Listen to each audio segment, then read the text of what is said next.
इस पहले एपिसोड में आज बात उस खबर की जिस पर तमाम सरगर्मियां नजर आ रही हैं, इलेक्टोरल बॉन्ड्स, चुनावी चंदा। और इस मामले को लेकर लंबे वक्त तक कई संगठनों ने, कई निर्दलीय पत्रकारों ने और न्यूज़ रूम्स, सामाजिक कार्यकर्ताओं ने इन्होंने जद्दोजहद की है।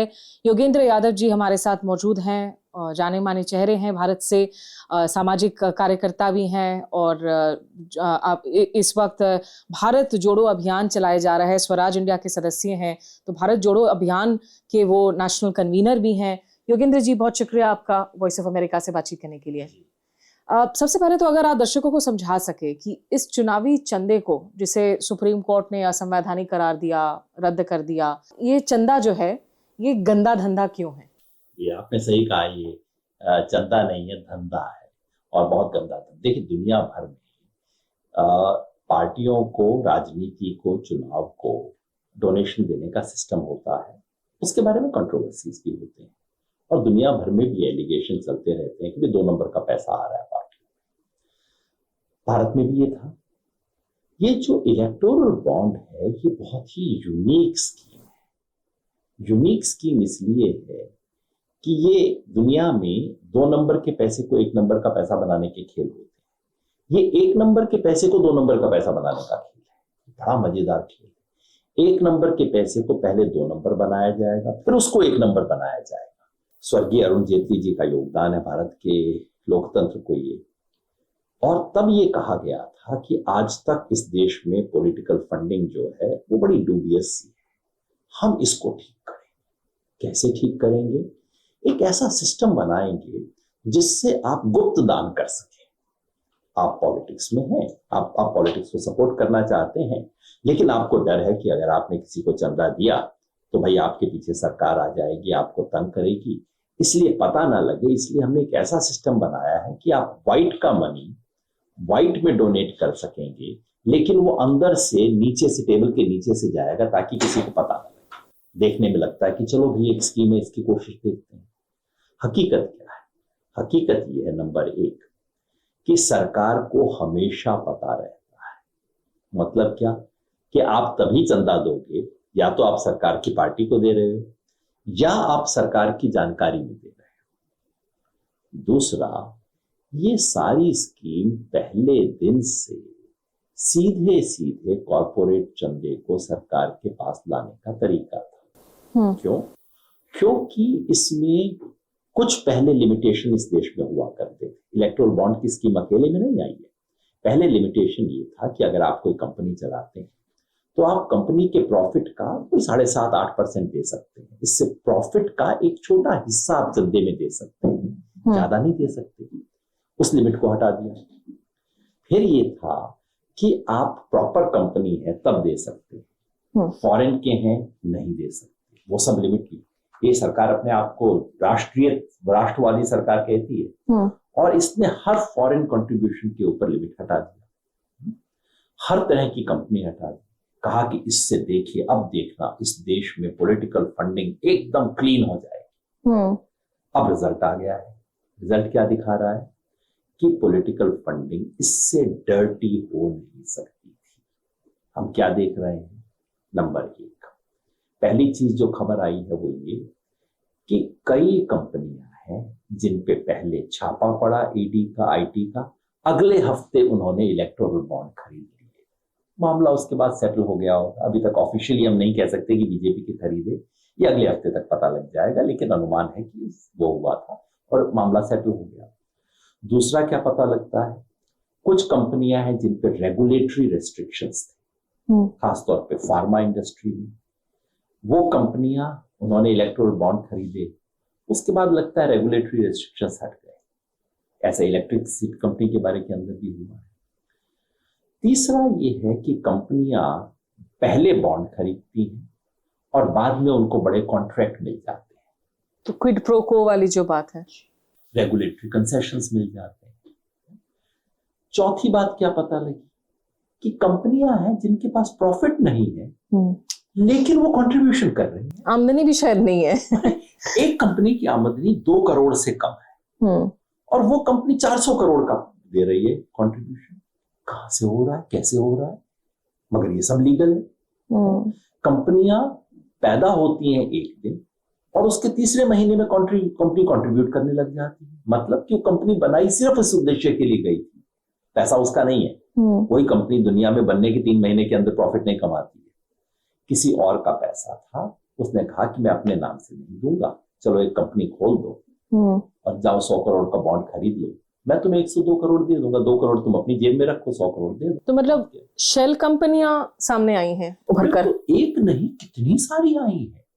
तो जिसका मतलब है कि पहले भी करप्शन था, आज भी करप्शन है, सिर्फ करप्शन को लीगलाइज कर दिया गया है। ये सारा का सारा सिस्टम इसलिए था ताकि करप्शन को लीगलाइज किया जा सके।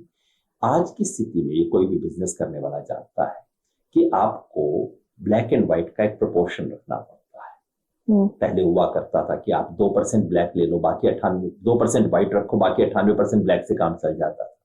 आजकल थोड़ा ज्यादा हो गया है, इसलिए आपको 10-20% व्हाइट में चाहिए होता है ताकि बाकी चला सके। ये सारी स्कीम इसलिए थी ताकि बीजेपी को 2% व्हाइट की बजाय 10-15% व्हाइट में मिल जाए, बाकी तो ब्लैक में पहले भी चलता था, अब भी चल रहा है। यहाँ मैं जरूर पूछना चाहूंगी क्योंकि हालांकि देखिए काफी सारे ऐसे न्यूज रूम्स हैं इंडिपेंडेंट जो एक, और कुछ मेन स्ट्रीम मीडिया के अखबार भी हैं, पुराने अखबार जो खबरों की परतें खोल रहे हैं, और ये भी पता चल रहा है कि कुछ ऐसी कंपनियां भी हैं जिनके ऊपर जब केंद्रीय जांच एजेंसियां, इन्फोर्समेंट डायरेक्टरेट, निदेश जो इनकम टैक्स डिपार्टमेंट है या सेंट्रल ब्यूरो ऑफ इन्वेस्टिगेशन है, इन लोगों ने अगर उन पर कोई जांच की शुरुआत की और उन्हीं दिनों में पता चला कि चंदे की जो है एक बार फिर से डीलिंग हुई है, तो सवाल ये भी खड़े हो गए कि क्या उन पर दबाव बनाया जा रहा था इन केंद्रीय जांच कंपनियों की तरफ से कि भाई आप अगर पैसे नहीं देते हैं तो आपको हम जेल के अंदर डालेंगे। लेकिन अगर इस बेसिस पर हम देखें जो स्प्लिट अप सामने आ रहा है कि लगभग 50%, 16,000 करोड़ में से 8,000 करोड़ का अभी तक 2019 से लेकर जो चंदा है वो बीजेपी के खाते में गया है। दूसरे नंबर पर दक्षिण भारत की जो तृणमूल कांग्रेस है पश्चिम बंगाल की, उसके बाद डीएमके है जो दक्षिण भारत में है, इंडियन नेशनल कांग्रेस को कुछ पैसा गया है। तो जहां जहां राज्यों में ये पैसा गया है तो वहां पर भी तो फिर ये आरोप लग सकते हैं कि अगर वो पार्टी वहां सत्ता में है, वहां पे भी क्या एजेंसियों का गलत इस्तेमाल हुआ है दबाव बनाने के लिए? जांच सबकी होनी चाहिए, जहां पे क्विड प्रो को मिले उसका इसको बिल्कुल उसी तरह से ट्रीट किया जाना चाहिए जैसे किसी पैसे को लेने के, और उसके बाद में अगर कोई मान लीजिए मिनिस्टर ये पैसा लेता तो जांच होती है ना कि तुमने एक दिन पैसा लिया, अगले दिन पॉलिसी बदल गई।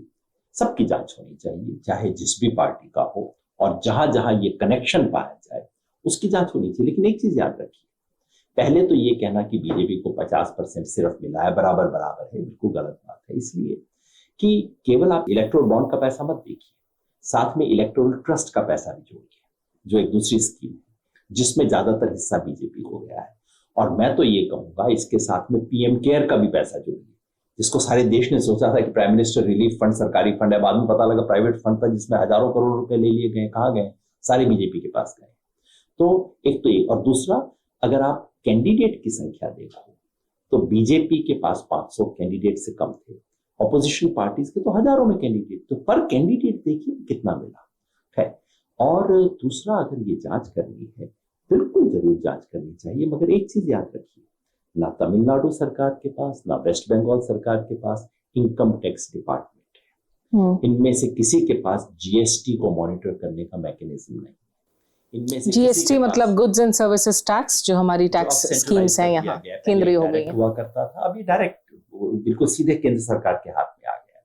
इनमें से किसी के पास एनफोर्समेंट डायरेक्टरेट नहीं है, इनमें से किसी के पास सीबीआई नहीं। जितने भी कोएर्सिव इंस्ट्रूमेंट्स हैं आज सब सेंट्रल गवर्नमेंट के हाथ में, और न सिर्फ सेंट्रल गवर्नमेंट के पास सबसे ल्यूक्रेटिव कॉन्ट्रैक्ट है, लेकिन कॉन्ट्रैक्ट्स राज्य सरकारों के पास भी है, उन्होंने भी मिसयूज किया होगा, उसकी भी जांच होनी चाहिए। लेकिन ये जो कोएर्सिव इंस्ट्रूमेंट्स हैं ये पहली बार हो रहा है देश में। ये जो बिल्कुल हफ्ता वसूली कांस्टेबल किया करता है ना कि 500 दे देना नहीं तो तुम्हारी दुकान पे आऊंगा, ये वाला काम जो है ये पहली बार भारत के इतिहास में हो रहा है। कॉन्ट्रैक्ट और कॉन्ट्रैक्ट में एक शेयर पहले भी हुआ करता था, सब पार्टियों ने किया है। या रेगुलेटरी फेवर्स देने के बदले में पैसे लेने का धंधा पहले भी हुआ करता था, पहले टेबल के नीचे होता था, इन्होंने टेबल के ऊपर कर दिया है। मगर ये कि हम सीबीआई, ईडी, इन सब चीजों का इस्तेमाल, इनकम टैक्स डिपार्टमेंट का इस्तेमाल पार्टी के लिए ऑफिशियली चंदा लेने में करेंगे, ये पहली बार हो रहा है। तो ये जो बिल्कुल जिसे वसूली का धंधा कहना चाहिए वो हो रहा है। और ये मैं समझता हूँ इलेक्टोरल बॉन्ड ने पहली बार इस देश में इस तरह की बिल्कुल फ्रॉडुलेंट एक्टिविटी को लीगल बनाने की कोशिश। यहाँ दर्शकों को हम ये भी बता दें कि सुप्रीम कोर्ट में वैसे तो काफी लंबे समय तक ये मामला चला और आखिरकार जो 5 जजों की बेंच ने इसमें फैसला दिया है, काफी फटकार लगाई है स्टेट बैंक ऑफ इंडिया को भी और बहुत आनाकानी देखने को मिली सरकार की तरफ से। तो ये तक कह दिया गया था उनके वकील के तरफ से कि जो दुनिया के सबसे बड़े लोकतंत्र में यहाँ के वोटरों को और लोगों को ये जानने की जरूरत नहीं है कि जिन राजनीतिक दलों को वो वोट दे रहे हैं उनकी फंडिंग कहाँ से हो रही है। हालांकि खैर उस आर्ग्यूमेंट को भी खारिज कर दिया गया इस जजमेंट के साथ में। और कुछ डेटा है जो स्टेट बैंक ऑफ इंडिया ने नहीं दिया था, जैसे यूनिक आइडेंटिफिकेशन जो नंबर्स हैं जिससे बॉन्ड्स को लिंक किए जा सके। अब सुप्रीम कोर्ट ने कह दिया है कि आप तमाम जो भी डेटा है, आप कोई भी डेटा छुपाइए मत। तो जांच किस स्तर पर होनी चाहिए जिस पर आपको लगता है लोगों को भरोसा हो सकेगा? जो आपने पहली बार इशारा किया कि सरकार ने हर स्टेज पर कोशिश की कि भाई कहीं ये सूचना पब्लिक ना हो जाए। इसका मतलब है कि दाल में कुछ काला है, छुपाने की कोशिश कर रहे हैं। जजमेंट के बाद भी कोशिश की और जजमेंट के बाद जब कोर्ट ने कह दिया पब्लिक करो, उसके बाद कोशिश की किसी तरह से रोक लो, मतलब कुछ छुपाने लायक है। और जो चीज कोई व्यक्ति छुपाने की कोशिश करे वही जानने लायक होती है, बाकी तो PR एक्सरसाइज होती है। तो इसमें कुछ है। जांच ना सिर्फ सारे डेटा पब्लिक होना चाहिए, पब्लिक होने के बाद क्यों नहीं क्रिमिनल प्रोसिक्यूशन होना चाहिए। अगर ये काम कोई मंत्री करता और कहता कि मैंने आपसे 1 करोड़ रुपए लिया और परसों बिजली की जो पॉलिसी है उसमें मैंने चेंजेस किए, होता ना क्रिमिनल प्रोसिक्यूशन।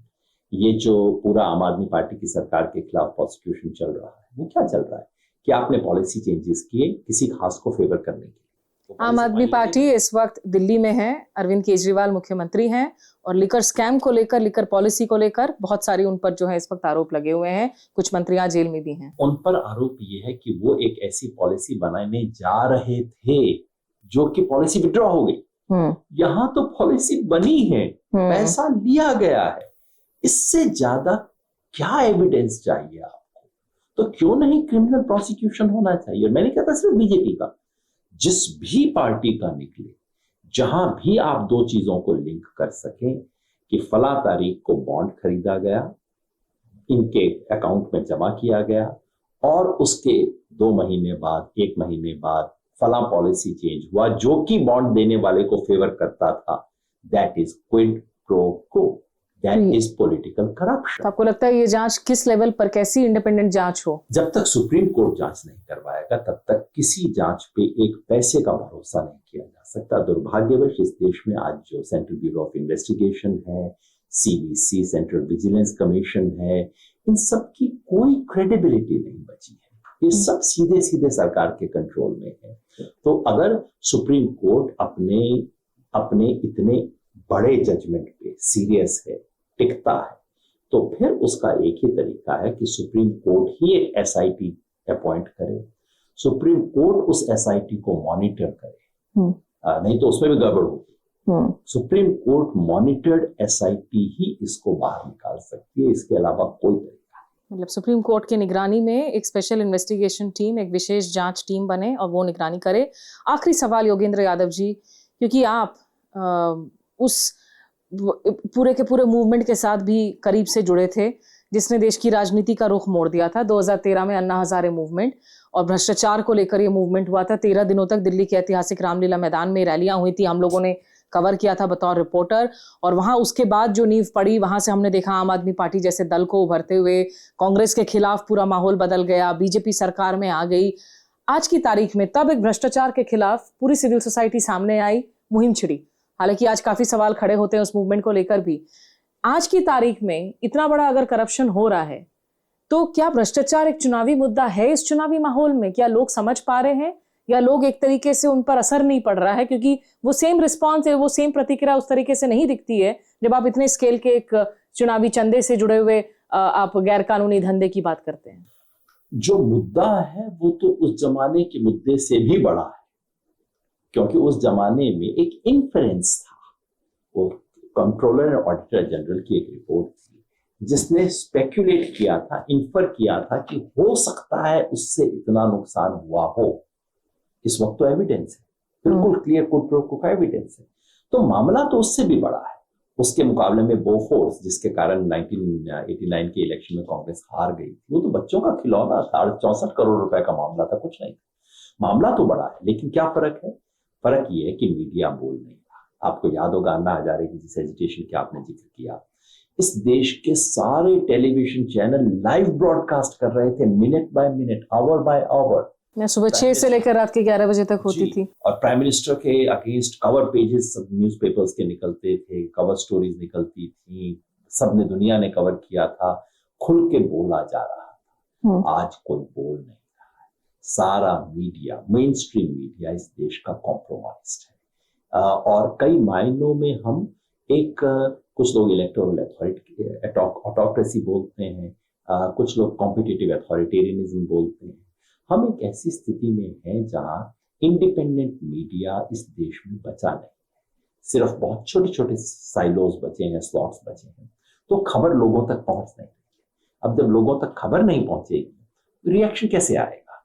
और दूसरा, जो रिएक्ट करने के लिए ऑर्गेनाइजिंग का काम करते हैं, सिविल सोसाइटी ऑर्गेनाइजेशन, उन सबको कर्व कर दिया, उनकी फंडिंग को कर्व कर दिया गया, उनके खिलाफ केसेस, उनको जेल में डाल दिया गया, हर डिसेंटर को खत्म कर दिया जाता है, तो वहां भी कर्व है। तो लेकिन अगर ये चंदा गंदा था तो क्या दूसरे दलों को भी इनकार कर देना चाहिए था? कम्युनिस्ट पार्टी सीपीएम एकमात्र पार्टी है जिन्होंने इलेक्टोरल बॉन्ड्स एक्सेप्ट नहीं किए थे। देखिए, जब शुरुआत हुई तब तमाम पार्टीज ने कहा हम एक्सेप्ट नहीं करेंगे। सुप्रीम कोर्ट में गया, सुप्रीम कोर्ट को इसकी तुरंत सुनवाई करनी चाहिए। सुप्रीम कोर्ट ने स्टे नहीं दिया। सुप्रीम कोर्ट ने कहा स्कीम को चलने दीजिए, हम स्टे करेंगे। जब उन्होंने स्टे नहीं दिया, उसके बाद पॉलिटिकल पार्टीज यूज करें, मुझे उसमें बुराई नहीं नजर आती, क्योंकि उस वक्त की वो लीगल स्कीम थी। अगर उसमें क्विड प्रो क्वो निकलता है तो बिल्कुल उनको सजा मिलनी चाहिए। और ये सबको, मैं समझता हूँ, पॉलिटिकल पार्टीज को खुद जाहिर करना चाहिए पब्लिक के सामने, उन्हें पैसा कहाँ से मिला, क्यों मिला। और जहां भी अगर पॉलिसी का, किसी फेवर का, पॉलिटिकल फेवर का और पैसे का लिंक मिलता है, चाहे जो पार्टी हो, सबको करना चाहिए। लेकिन ये जो सबसे बात है, इसमें कोई शक ही नहीं है कि इसकी प्रिंसिपल बेनिफिशियरी बीजेपी है। और इस प्रिंसिपल बेनिफिशियरी के खिलाफ इस देश में खबर और माहौल कैसे बनेगा, जबकि हर डिसेंटर को पनिश किया जा रहा है, जब मीडिया इंडिपेंडेंट नहीं है। तो अब गुंजाइश सिर्फ यही बनती है कि चुनाव के मौके पे, क्योंकि थोड़ी सी एक फ्रीडम है इस वक्त बोलने की, उस मौके पे ऑपोजिशन पार्टीज इस मैसेज को देश की जनता के सामने लेके जाए। और ये मेरी उम्मीद है कि कम से कम इस बहाने, इस मौके पे सवाल होगा। और अगर ये उठता है और जनता में पहुंचता है, क्योंकि सच बात ये कि बीजेपी के पास कोई जवाब नहीं, पिछले 3 दिन से चुप बैठे हुए हैं वो लोग, क्योंकि जवाब है नहीं।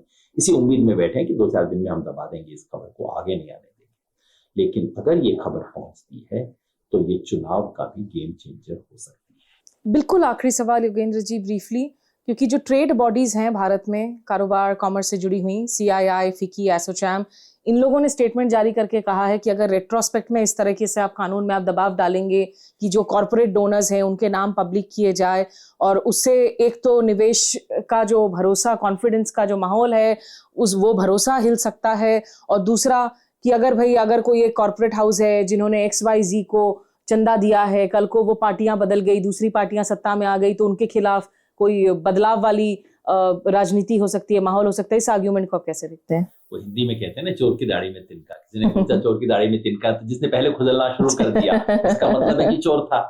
तो फिक्की, सीआईआई और एसोचैम ने जिस तरह से रेस्पॉन्ड किया है, उससे एक बात तो साफ हो जाती है कि किसे कुछ छुपाने को है, कौन डरा हुआ है। जब सच सामने आता है, जो सबसे पहले डरता है, इसका मतलब है चोरी वहां हुई है। एक तो बात है, ये कहना बिल्कुल झूठ और अतार्किक है कि इससे इससे एक तरह से ब्रीच ऑफ ट्रस्ट है। इसलिए नहीं है कि सुप्रीम कोर्ट ने जब स्टे नहीं दिया था 1 साल बाद, उस वक्त सुप्रीम कोर्ट ने कहा था क्लियरली कि सारा डेटा बचा के रखा जाएगा, क्योंकि संभव है कि हम इसके अगेंस्ट जजमेंट अगर देते हैं तब ये चीजें पब्लिक की जा सकती हैं। अगर ये समझदार थे, थोड़ी सी भी अकल थी, तो इन्हें पता होना चाहिए था सुप्रीम कोर्ट ने क्या कहा। सुप्रीम कोर्ट का जजमेंट नहीं पढ़ते हैं, इसके लिए आप किसी और को दोषी नहीं ठहरा सकते हैं। और तीसरी बात, आप फ्रॉड में हिस्सा लेंगे। देखिए सच बात क्या है, बाकी सब बेकार कहने की चीजें हैं। रूलिंग पार्टी या रूलिंग पार्टीज के नजदीक आने के लिए आप उनकी जेब में पैसा डाल रहे हैं और वो कह रहे हैं कि अच्छा लिफाफे के अंदर रख दो, आप लिफाफे में रख के दे रहे हैं। कभी तो कोई पूछेगा लिफाफे में रख के क्या दिया था और क्यों दिया था। 2 नंबर का काम करना बंद कर दीजिए, कोई चिंता की बात नहीं। जिसने 2 नंबर का काम नहीं किया है उसको ना इलेक्टोरल बॉन्ड से डरने की जरूरत है, बॉन्ड पब्लिक हो जाए तब डरने की जरूरत नहीं है। वो 1 नंबर में पैसा दे, चेक लिख के दे, हाथ में पकड़ाए, पब्लिक के सामने दे, उसको चिंता करने की जरूरत नहीं है। डरते वही हैं जिन्होंने 2 नंबर का पैसा दिया, 2 नंबर का काम करवाने के लिए दिया। अब 2 नंबर का काम करेगा, कभी तो कोई पकड़ेगा। चलिए, बहुत बहुत शुक्रिया आपका हमारे साथ विस्तार से बातचीत करने के लिए और वॉइस ऑफ अमेरिका के दर्शकों को मुद्दे को समझाने के लिए। योगेंद्र जी, अब ये कानूनी तौर पर तो इसे गैर कानूनी ठहरा दिया गया है जहां तक सुप्रीम कोर्ट का सवाल है, लेकिन परसेप्शन बैटल, जनता की अदालत में इस मुद्दे को कैसे देखा जाता है, कैसे उछाला जाता है, चुनावों में इसका क्या असर पड़ता है, वो हम आगे भी जो है उसकी नब्ज टटोलते रहेंगे, आप तक पहुंचाते रहेंगे।